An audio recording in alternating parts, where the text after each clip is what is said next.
Exclusivo, um comércio que movimenta mais de 160 bilhões de reais por ano.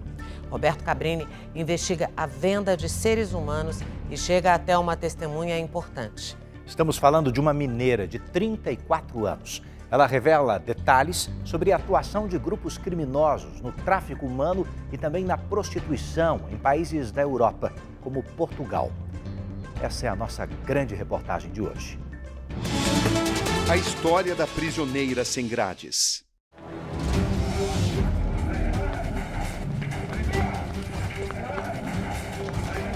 Uma grande investigação internacional que revela os tentáculos de uma quadrilha de tráfico de humanos. Eu vi meninas presas, eu vi meninas que eles pegavam o passaporte. Meninas presas e obrigadas a manter relações sexuais. Sim. A fazer programas. Sim, ia fazer programa, onde o dinheiro ia todo pro cafetão. São conexões criminosas. Um esquema multimilionário, mascarado por promessas de emprego e dinheiro fácil. É um tráfico de mulheres. São pessoas fortes, pessoas que são bem-sucedidas. Não tem como você combater aquilo. Você considera que foi vítima do tráfico de mulheres? Com certeza. Com certeza. Essa mulher que vaga pelas ruas de Alicante, na Espanha, acaba de ser resgatada. Angélica, 34 anos, mineira, mãe de 3 filhos. Ela relata ter caído em uma armadilha. Pra mim, ela me vendeu pra ele. Meu encontro com Angélica acontece em um hotel em São Paulo. Boa tarde, Angélica. Tudo bem? Ela vai contar tudo o que sabe. Você está disposta a me contar essa história? Com certeza. Quero ajudar umas pessoas que estão lá. Como é que você define o que você passou? Desumano. Desumano. E tem muita gente precisando de ajuda. Foi por isso que eu resolvi falar. Maio de 2022. Angélica conhece um homem através de uma grande amiga. Que proposta exatamente você recebeu? Minha amiga me ligou vendo a minha dificuldade. Eu tive um acidente de trabalho, eu tava passando meio que fome. Ou seja, você era uma vítima fácil. É. Uma pessoa em situação de carência. Aí ele mandou um pix de 120 reais pra mim. Pra mim comprar algumas coisas que estavam faltando pra casa. E ela falou comigo, você não tem vontade de vir pra cá, não? Eu falei com ela, tenho. Eu sempre quis ter uma casa. A conversa vem acompanhada de uma proposta tentadora. Trabalhar em Portugal. Parecia a chance de sua vida. Minha intenção era ir, ficar alguns meses, trabalhar e voltar. Pra pegar meus filhos de volta. Eu queria viver aqui no Brasil, só era a chance de eu ter alguma coisa. Então, ela me ligou pra me chamar pra ir pra lá, falando que o amigo dela iria pagar minha passagem. Eu falei com ela que quando eu começasse a trabalhar, eu poderia pagar ele a passagem de volta. Quem era esse amigo? Ele chama Milka. E começamos a conversar. Fui levado com a proposta dele arrumar o serviço pra mim no café. O café não era dele. Sim. Eu ia trabalhar e ele ia me dar casa e comida, me ajudar por causa da minha situação. Essa era a promessa. E o que de fato aconteceu? Ele queria uma mulher. Ele queria me obrigar a transar. Ele queria me obrigar a ficar com ele. E por causa disso ele me jogou na rua, que eu não quis. Para você tudo fazia parte de um plano já? Com certeza. Com certeza, porque quando eu desci em Lisboa, que eu desci do avião, ele já estava com uma aliança para mim. Ele queria eu como mulher dele. O homem também providencia passagens de avião de ida e volta para Portugal. O destino final, a cidade de Almeirim, que fica a 100 quilômetros de Lisboa. No dia 24 de maio, Angélica desembarca na Europa. Quando você desembarcou em Portugal, o que te prometeram? Um emprego e que eu poderia ajudar meus filhos, até mesmo se eu decidisse levar meus filhos para lá, que eu conseguiria. Quanto você ganharia? Lá o salário é 750 euros, mais ou menos. Em princípio, tudo parecia normal. Normal. Honesto. Honesto. A felicidade registrada em fotos, segundo ela, esconde dias de angústia e sofrimento. No começo a gente tirava muita foto rindo, a gente saía, passeava, ele me apresentou o Merim toda, a gente comia as coisas, ele no maior respeito comigo. Depois ele começou a me obrigar a tirar foto, beijando ele, postando em redes sociais. Como assim, obrigado? Se eu não tirasse a foto, eu tava na rua. Ou então eu tinha medo da minha avó descobrir o que eu tava passando. Toda vez que eu conversava com a minha avó, ele me obrigava a falar como se eu fosse mulher dele. E eu tinha medo de ir pra rua. Você foi obrigado a fazer o que exatamente? Tomar banho de porta aberta. Você era uma escrava sexual dele? Ele queria encostar em mim às vezes que eu não queria. A única coisa que não houve mesmo foi penetração, mas o resto...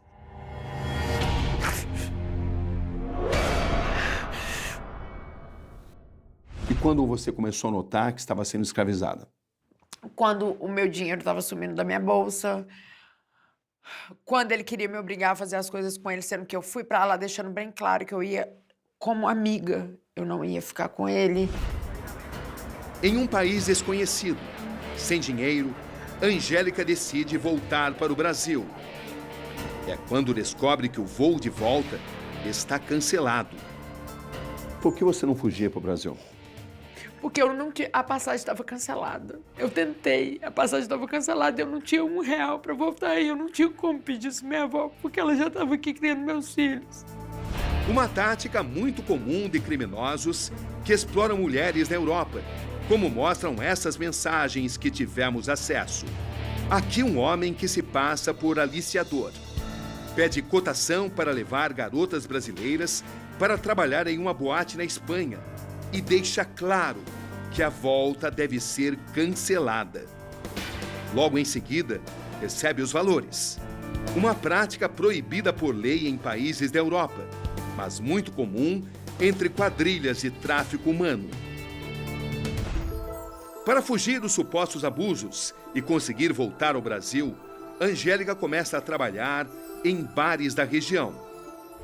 São bares que tem em Portugal, que você bebe com homens. Eu nunca fiz programa.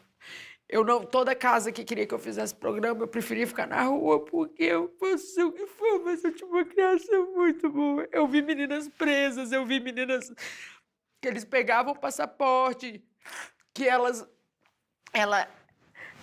não comiam, e elas tentavam pedir ajuda e ninguém ajudava, ninguém ajuda. Até que conhece essa mulher, a modelo brasileira Luana Costa. Ela estava, assim, psicologicamente muito abatida por tudo que tinha vivido ali na mão desse homem, que eu não vou citar o nome. E passamos alguns dias juntas, eu ali também tentando ajudar ela no que podia, pensando uma forma de como ela voltar para o Brasil. Na província de Alicante, na Espanha, Angélica se encontra com um jornalista brasileiro. É ele quem a ajuda a registrar um boletim de ocorrência e denunciar o suposto crime às autoridades espanholas. Graças a Deus, tudo resolvido, agora eles vão encaminhar para o juiz. Agora esperar em Deus, né? Há pouco mais de um mês, a polícia espanhola desarticulou uma organização criminosa de exploração sexual.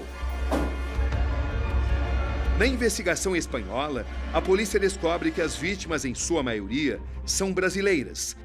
Eles usam a situação econômica da pessoa. Para manter a pessoa presa, entendeu? Aí fazem a mesma coisa que ele fez, leva as meninas na praia, tira foto, como se estivessem vivendo uma vida normal na Europa e elas estão presas. São mulheres obrigadas a se transformar em escravas sexuais. Exatamente, exatamente. Querendo ou não, são espalhadas pela Europa toda. São redes. São. É um tráfico de mulheres. São pessoas fortes, pessoas que são bem-sucedidas. Não tem como você combater aquilo. Você chegou a ser ameaçada? Várias vezes. Que tipo de ameaça?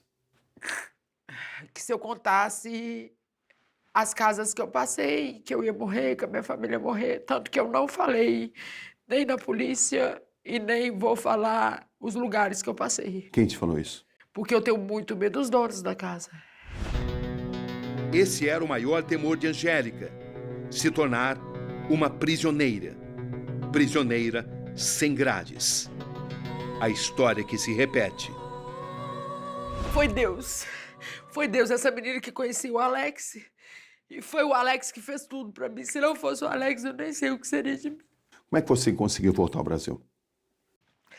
Essa mesma agência onde que eles compraram minha passagem me deu a passagem de volta com medo de eu revelar que a passagem era nesse esquema de volta cancelada. Eu ameacei eles de falar e foi assim que eles conseguiram pra mim. Acompanhamos a chegada da brasileira no Aeroporto Internacional de Guarulhos, em São Paulo. Angélica foi recebida por um representante do Núcleo de Enfrentamento ao Tráfico de Pessoas da Secretaria de Justiça e Cidadania.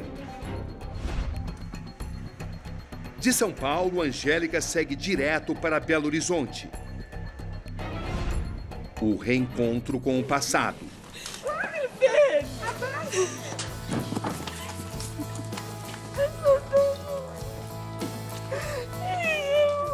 E a incerteza do futuro.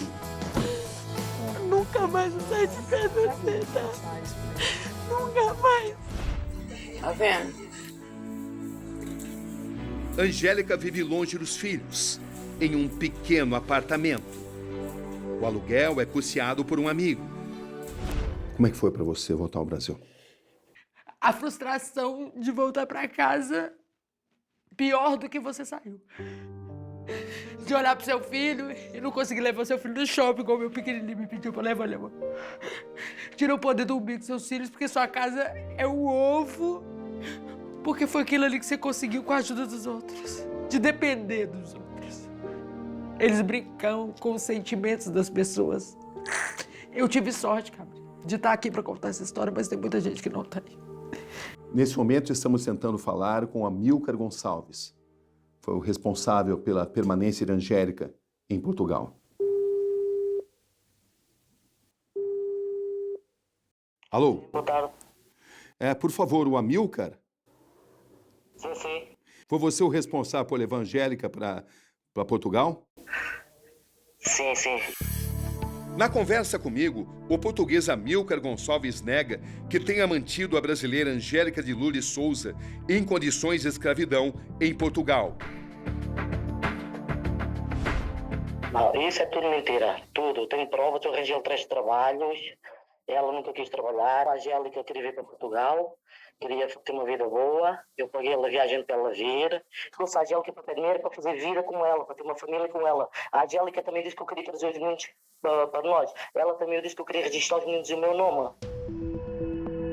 Ele também nega que a tenha obrigado a ter relações sexuais com ele. Isso que ela falou é tudo mentira. Tudo. Também vai ter que provar tudo o que ela falou, o que ela disse, porque eu também não estou a ficar quieto, porque eu também vou pôr isso para a frente. Na parte mais importante da conversa, Amílcar Gonçalves admite que a brasileira jamais teve uma passagem de volta para o Brasil à sua disposição. Ela não tinha passagem, isso você admite? Sim, isso admito. Isso admito, mas a Angélica sabia. Mas por que a passagem dela foi cancelada, a passagem de volta? Porque ela queria ficar em Portugal, ela já não queria mais ir para o Brasil. Não, ela disse que não, ela disse que ela queria voltar, mas a passagem estava cancelada e que ela não sabia disso. Isso é tudo mentira. Isso é tudo mentira. Tá certo, mas você admite que não é certo manter uma pessoa no seu país sem que ela tenha uma passagem de volta. Sim, isso é verdade, isso eu admito.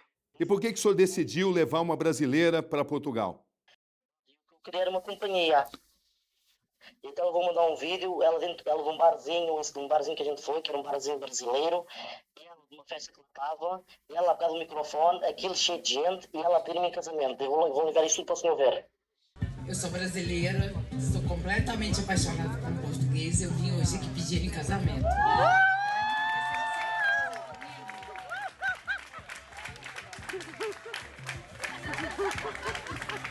Já que pra casar, né, gente? A gente é brasileiro. Como é que você viu essas explicações dele? Da forma mais cruel possível. As fotos todas que ele tem, esse vídeo que ele tem, foi tudo obrigado a fazer. Eu Você me mantém sinto as acusações? usada. É frustrante. Você tem um sonho, você chegar onde que eu tô. Eu voltei sem nada, sem emprego, sem poder buscar meus filhos. Muito obrigado pela entrevista. Eu que agradeço de você ter me dado a oportunidade de mostrar esse lado e de quem está sofrendo lá.